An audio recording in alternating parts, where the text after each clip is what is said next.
자, 설립 과정 모른다고 했다. 미르재단 얘기입니다. 그리고 문화체육관광부 공직자들 얘기입니다. 그러나 하나둘 그것이 거짓말이었던 것이 확인되고 있습니다.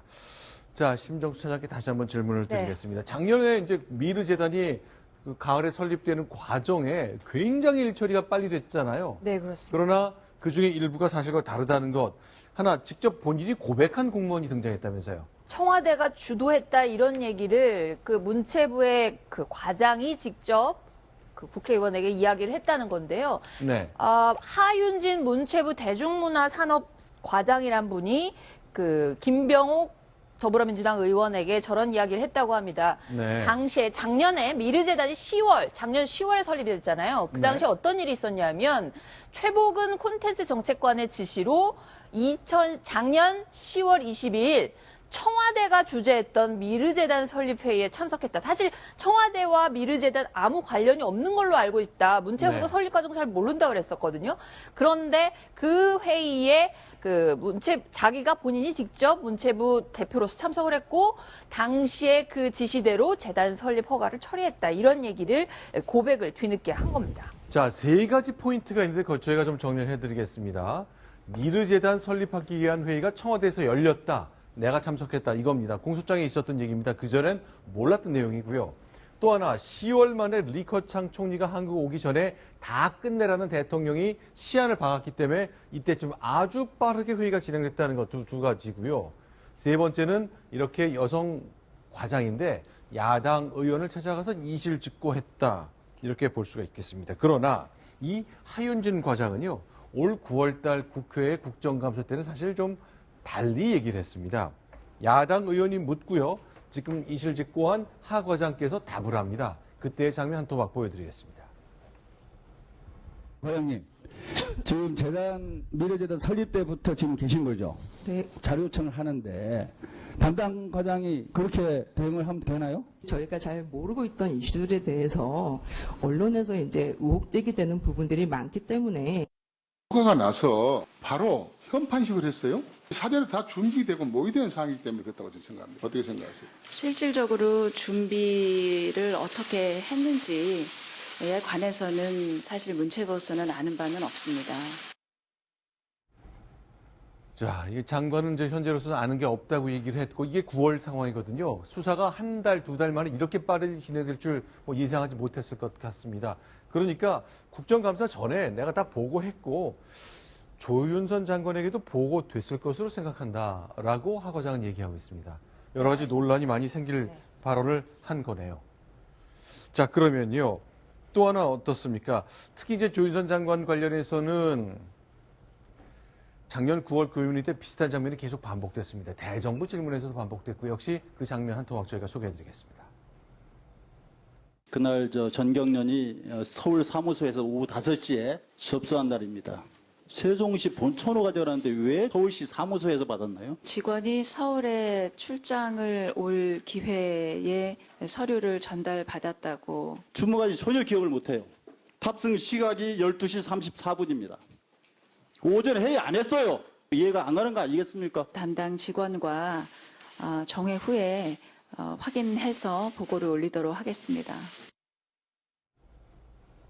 네, 박정환 대변인께 이제 직접 국회에 가서 증인 선서하고 답변하신 적은 없으시죠? 네, 저는 그런 적은 없었습니다. 보통 어떻습니까? 이게 공직자들이 국회에 가서 이제 위증을 하면 처벌받기 때문에 굉장히 느낌이 다른 거죠? 굉장히 부담스럽죠. 저는 국회에 가서는 안 했습니다만 제주도 제가 임명받을 당시엔 도의회에서 아마 그 위증 선서를 한번 한 적이 있었는데요. 네. 평상시하고 굉장히 달리 심적인 부담이 굉장히 크죠. 네. 그래서 아마 이런 건도 사실은 저희 공직자들이 가서 국회에 선서를 하고 증언을 할 때 굉장히 많은 부담을 갖고 있었을 테지만 아까 앵커 말씀 주신 것처럼 그때 당시는 일이 이렇게까지 갈 거라고는 생각도 못했을 것 같고요. 상식적으로 그 공직자들 일하시는 시스템이나 처리 과정 보면 그 관련 단계를 거쳐서 최종선까지 다 보고가 되지 않았나 이런 생각이 좀 듭니다. 여기에 국회에 가가지고 선서를 합니다. 선서를 하지 않는 경우는 없으니까 거의 선서하고. 선서하죠. 예, 거짓말, 위증이죠. 하면 1년 이상, 10년 이하의 징역 사건이니까 상당히 죄가 아주 무겁습니다, 이게. 네. 그러니까 누가 또 이제 이 경우 지금 이 사건 같은 경우 누가 시켰을 가능성도 있는데 네. 시켰다 하면요. 네. 한 사람은 한 사람대로 처벌받고 네. 그다음 시킨 사람이 위증교사죄로 네. 똑같은 형을 받기 때문에 이게 누가 시켰는지 모르지만 아주 위중하죠. 근데 법정에서도 비슷한 거 있지 않습니까? 똑같죠? 이제 형사 피고인은 자기 방어로 해서 거짓말 권리가 좀 인정이 되지만 예. 증인 선서한 다른 증인은 절대 거짓말하면 안 되잖아요. 그리고 피고인이 네. 자기는 거짓말이 된다 하지만은 네. 만일에 네. 법정 바깥에서 증인에게 나를 위해서 거짓말을 해달라 하면 네. 그 피고인 역시 위증교사죄로 처벌받고요. 근데 아까 우리 그 박 대변인님 말씀대로 사실 선서하고 나면 사람들이 막 떨어요, 보면. 제가 재판할 때 보면은. 아, 실제 선서하기 전과 후가 그렇게 다르습니다. 예, 선서라는 게 이게 그 보면 뭐 양심과 뭐에 따라서 거짓말 하지 않고 진실만을 말합니다. 아니면 위증의 벌을 받을 것을 맹세합니다. 딱 하거든요. 네. 이게 어떻게 보면 사실 제 처벌은 그렇게 많지는 않은데 네. 이 선서를 하는 순간에 많은 사람들이 심리적으로 많이 위축되더라고요. 자, 실제로 그렇다면요. 청와대 경호실 관계자도 국회에 나와서 여러 가지 얘기를 했습니다. 역시 증인 선서했을 것 같은데 저희가 이걸 보면요. 청와대를 무시로 드나들었다는 최순실 씨 관련해서 저희가 준비한 건데 이게 경호를 잘 아는 사람이 볼 때 도저히 이룰 수 없다는 증언이 나오고 있습니다. 먼저 이 일에 있었던 예결위 회의 때 나온 경호실 관계자의 증인 선서 발언 하나를 소개해드리고 하나씩 좀 점검을 해보겠습니다. 그 본관에 등록된 차량일 경우 행정관이 그 차량 주인이 운전을 하고 있거나 그 차량 어쨌든 그 차량의 경우에 뒤에 누가 탔는지에 대해서는 확인하지 않습니까? 네, 협조에 의해서 네. 확인 안 하고 올라오는 경우가 있습니다. 네. 11문에서 본관 출입 차량일 경우에는 운전자만 확인하면 차량은 등록된 차량이면 그냥 통과시켜준다. 지금 그거죠? 네, 그렇습니다. 예. 자, 심석 차장. 그러나 옛날 경호실 관계자 얘기로는 이게 그렇지 않은 것 같다는 증언이 계속 나오고 있잖아요. 네. 청와대로 들어갈 수 있는 문이 크게 세 개를 볼 수 있는데 시화문 그다음에 타고 들어갈 때 그런 네, 거죠? 차 타고 들어갈 때. 자, 시화문은 보통은 일반 공직자들이 이용을 하는 문입니다. 물론 출입 절차가 엄격하고요. 네. 그다음 정문 같은 경우에 11문이라고 불려지는데 여기는 장관급 이상 국무위원들, 총리나 네. 이런 분들이 미리 다 경호실에 오케이를 받아서 들어가는 네. 그런 문이고요. 네. 그다음 연풍문 같은 경우는 이제 뭐 이렇게 일반 그 민원인이라든지 아니면 관광객 네. 이런 분들이 이용하는 데가 이제 연풍문이라고 할 수 있는데 네. 저 연풍문 같은 경우도 공직자들의 경우도 네. 얼굴까지 그리고 동승자까지 전부 검문을 해야지만 통과할 수 있다. 이런 얘기가 되는 겁니다. 그러니까 사전에 알려준 번호가 있으면 그냥 쓱쓱 프리패스 할 수 있다라는 의문이 계속 있었잖아요. 그러나 최근에 경호실 관계자가 얘기를 해준 걸 보면 그런 거 없다. 네. 어떤 경우에도 100%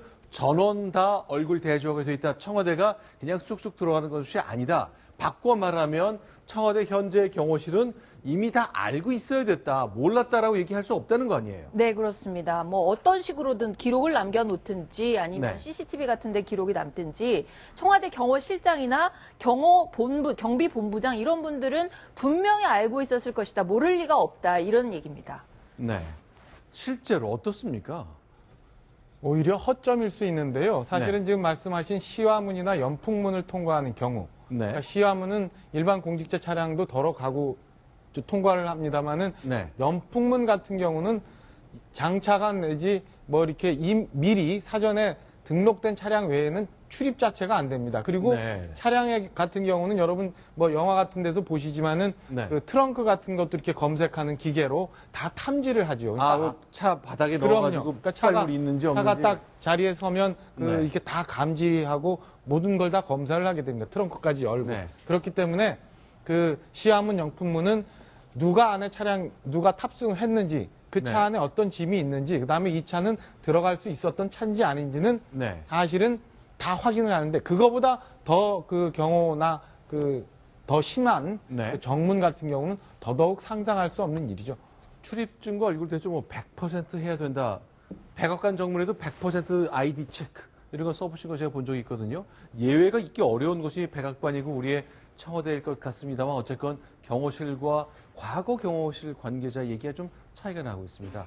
역시 이런 것 하나하나 굉장히 궁금한 채 남겨져 있는 것인데 진실이 확인될지 그건 잘 모르겠네요.